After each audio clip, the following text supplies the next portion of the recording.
So our next piece we're going to talk about is the HITEC Foundation. So HITEC is really excited. They've created a philanthropic arm, extending the service to the next generation of leaders. And so for those of you who are not familiar with the HITEC Foundation, the mission is simple, right? It's to support Latinx students as they begin their careers in technology and propelling them forward, right? Being coaches and mentors and being there. This summit is an example of just that. All of us sort of are helping each other out, talking to each other, offering advice, connecting, staying connected, big thing. So this year, HITEC is awarding, and Omar mentioned this earlier, $5,000 scholarships to Latinx students. That's amazing. Thank you, guys. Thank you. We are excited. We're going to hear from 3 of our HITEC scholars today, so prepare to be inspired. I am going to introduce to the stage Jessie Cortez, who is our HITEC board member, newest HITEC board member and global. I'm sorry, give me 1 second. Don't come up yet. Well, you can, hold on. Jessie is our newest member of the HITEC Foundation board, and he's also a member of the HITEC board as well. Jessie Cortez is the, let's see where you are here. Sorry, I can't, sorry. He is the head of diversity and inclusion at Hewlett-Packard Enterprise. And of course, I have to share a fun fact. Uh-oh. Get ready for this one. Okay. This one's good. He's not a runner, I swear he's not a runner. So, he played minor league baseball. I did. Pretty impressive. And he did radio play-by-play for the Texas Rangers. That's pretty cool. That's pretty cool. Okay, so we're going to welcome to the stage Jessie Cortez. Officially now. Is it working? Hi, everybody. Can you hear me okay? Sound check. Good? Well, yeah, so I did do some play-by-play for the Texas Rangers in Spanish broadcasts, actually. It lasted about a week, and I figured out that probably wasn't for me, but I did get a chance to meet A-Rod and Pudge Rodriguez and Rafael Palmeiro and a bunch of other athletes while I was there, so it was actually a really good experience. Taught me a lot. Well, thank you very much. So first, Liz, great job. Can we give it up for Liz for doing such a good job as an MC? And we've had a great round of speakers already thus far, and we've been able to sort of exercise our minds a little bit with some thought-provoking discussion today. And as Liz mentioned, now we want to focus on our scholars. As part of the foundation, we want to contribute to the push-up mentality that we continue to carry as part of HITEC. And so what better way than to be able to share the stories from the scholars themselves in the lives that we're impacting as a community of HITEC leaders. And so when they asked me to be a part of this discussion, they said, we want the HITEC scholars to be able to share their story and what they're doing. And so they asked to see if I would want to be a part of the panel. And for many of you that may know me, I'm a bit of a storyteller. And so for me, it just made sense to be a part of this and to share their story with you as well. And I think I actually kind of responded like my 3-year-old nephew would have, yeah, when they asked me to do it. So I was excited to be a part of this. And so at this time, I'll ask the scholars to join me on stage, and we'll get started, and hopefully we'll get a chance to touch a little piece of your heart and share with you how you can all help contribute to our push-up mentality.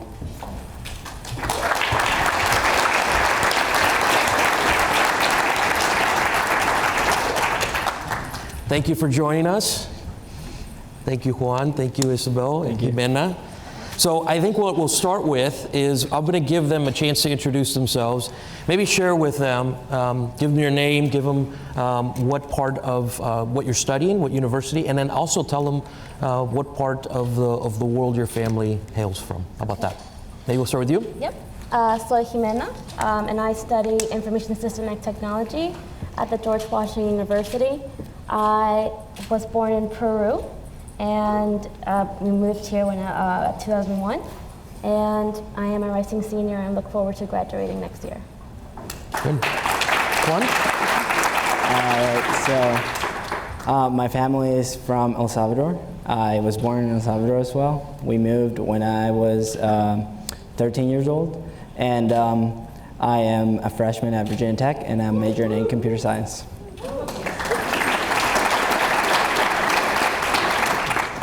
Hi, my name is Isabel Gallegos. I'm a rising sophomore at Stanford studying computer science. My mom is from the Philippines. My dad's family has been in New Mexico for generations, and I grew up in Albuquerque, New Mexico. So we had a chance to connect earlier this week, and we've been spending time on the phone together, obviously to get to know each other.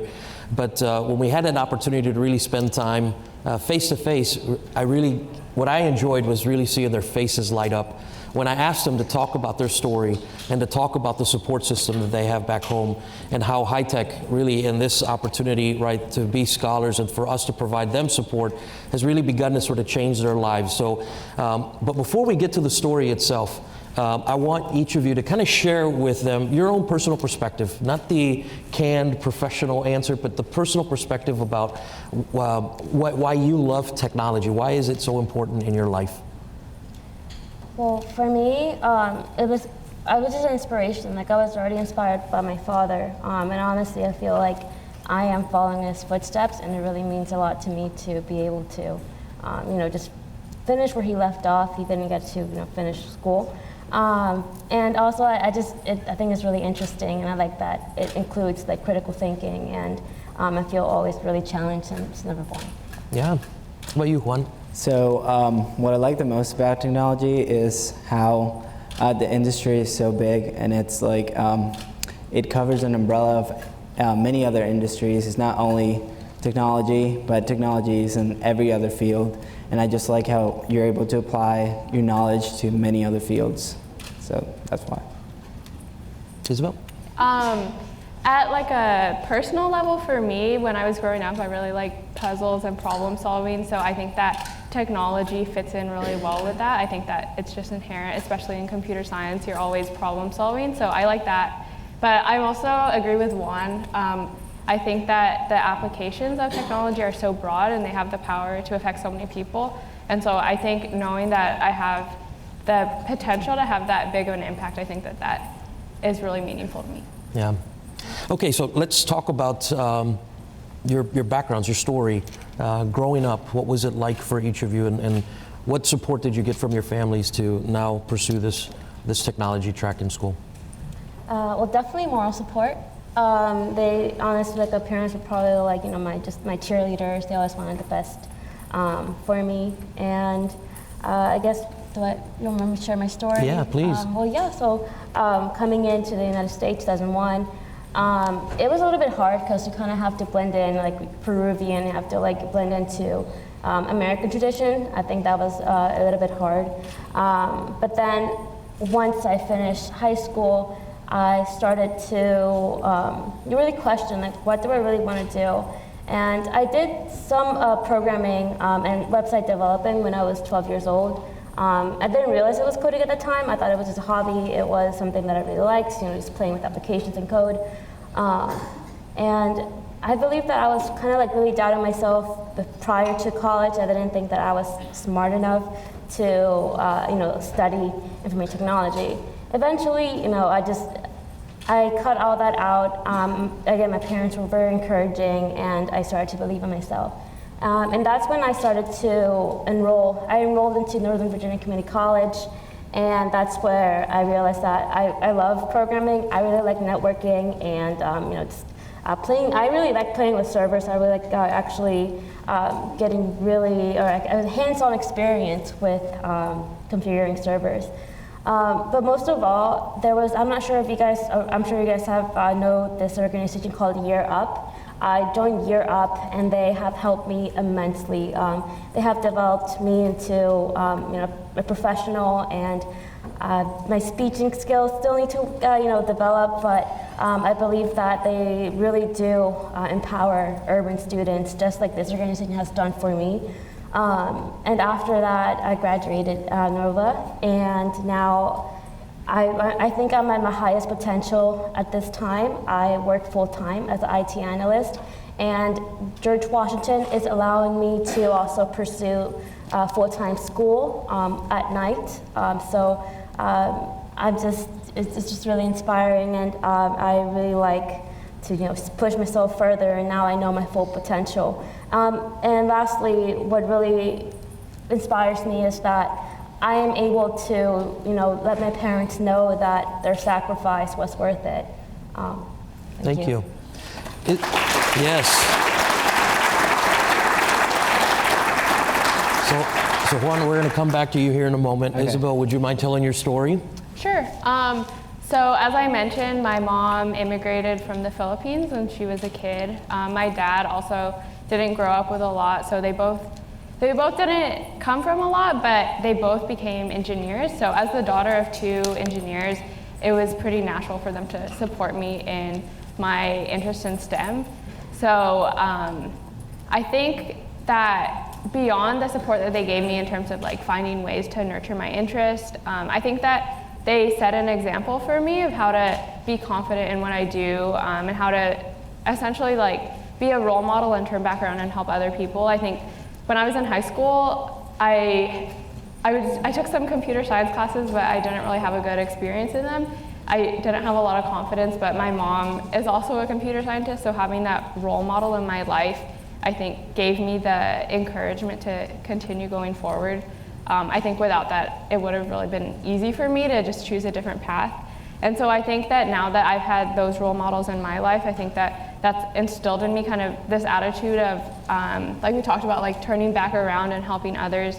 So now I do a lot of outreach with like middle school girls, because I think that that's really important to help them have that confidence too.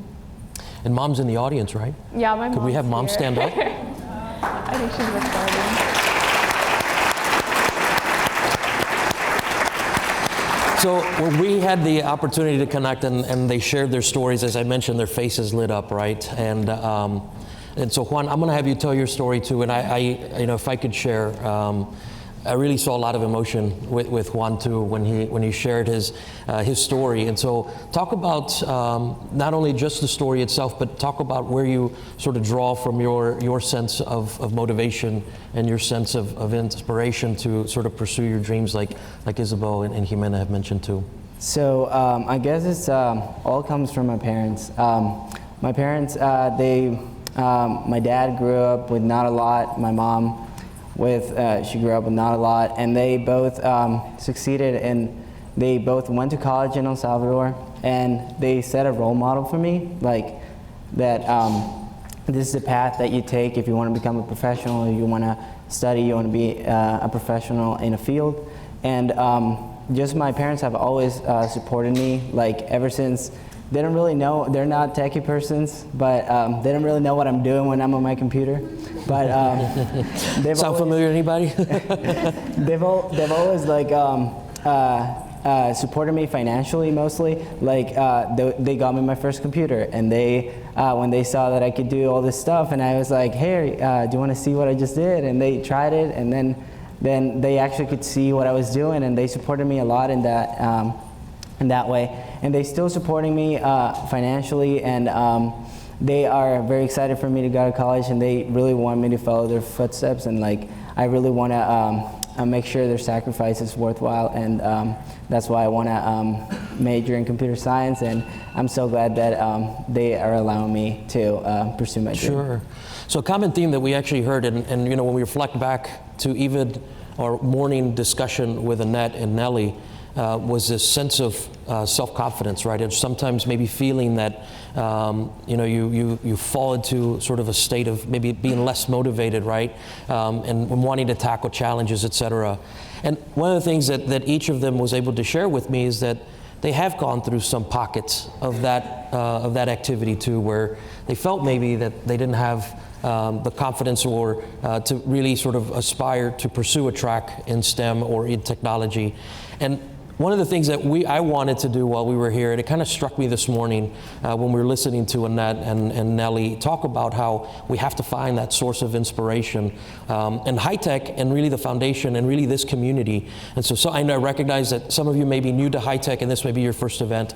Others have been a part of our journey for quite a while. And as we talk about the push-up and pull-up mentality and the mantra that we have, that we want to be that fountain of inspiration, of motivation, right, for folks. And we talk about how, you know, our families typically end up being where we find inspiration and support that really sort of motivate us, right, to sort of seek out our dreams and aspire to do more. And what we view HITEC, and my personal opinion on this, is the way that we view the HITEC Foundation is it's an accelerator, right, that essentially captures and multiplies that effect, because we all have an opportunity to contribute to lift our communities together. And it doesn't just impact numbers, right, because we talk about numbers a lot. And this is why we wanted to bring the scholars, because it's impacting families and real people, right? The real faces of the families and the lives that we're changing. And so every little piece of contribution that we can make, whether it's a word of encouragement, whether it's a $10 donation, or whatever it may be. And if you think about the size of the room today, we just talked about some of the largest gathering that we've had at HITEC in history is here today at a summer summit. If we all donated $10, right, that's one more scholar that's sitting up here. That little change can make a big difference and create these ripple effects, which is what we stand for as a HITEC community, right? And so we want to be able to share that. But one thing that I want to give them today that we can all give is I want them to walk away with a sense of encouragement, of inspiration.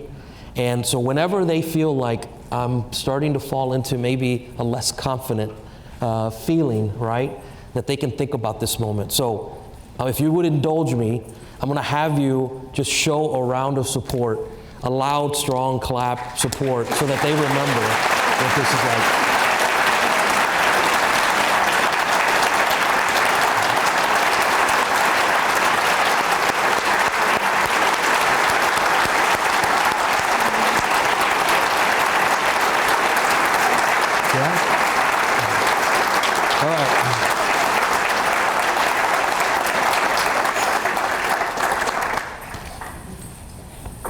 It's okay. It's okay. It's okay. It's okay. Thank you. It's okay. So, Isabel, tell me what that means to you.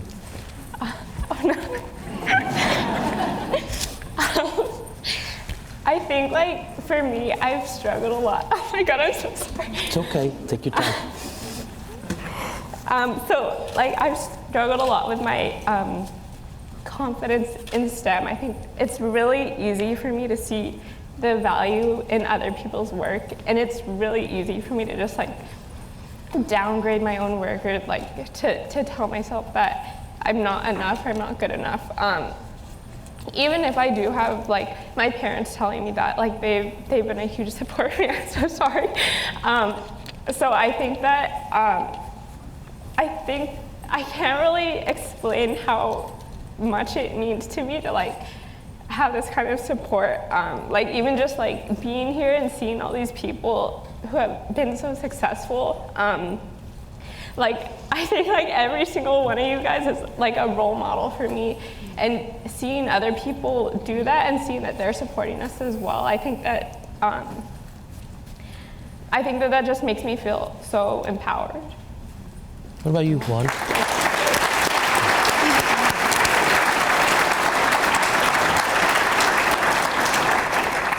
So I think it's really awesome and, like, really inspiring that all of you guys that really have, like, busy lives and you know, you're leading tech companies and are busy all the time, have to answer emails, that you are all here in supporting us, and that was a very warm round of applause, and it was very, very heartwarming, and thank you for that. Thank you, everyone.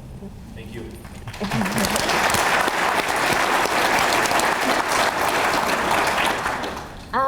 So So for me, I believe that when I looked around the room and I saw like love. I saw like, every time I saw like everybody into like, when I look into someone's eyes or everybody's eyes, like I knew that they were just like kind of like saying they were, I don't know how to explain it, but I felt like so much encouragement.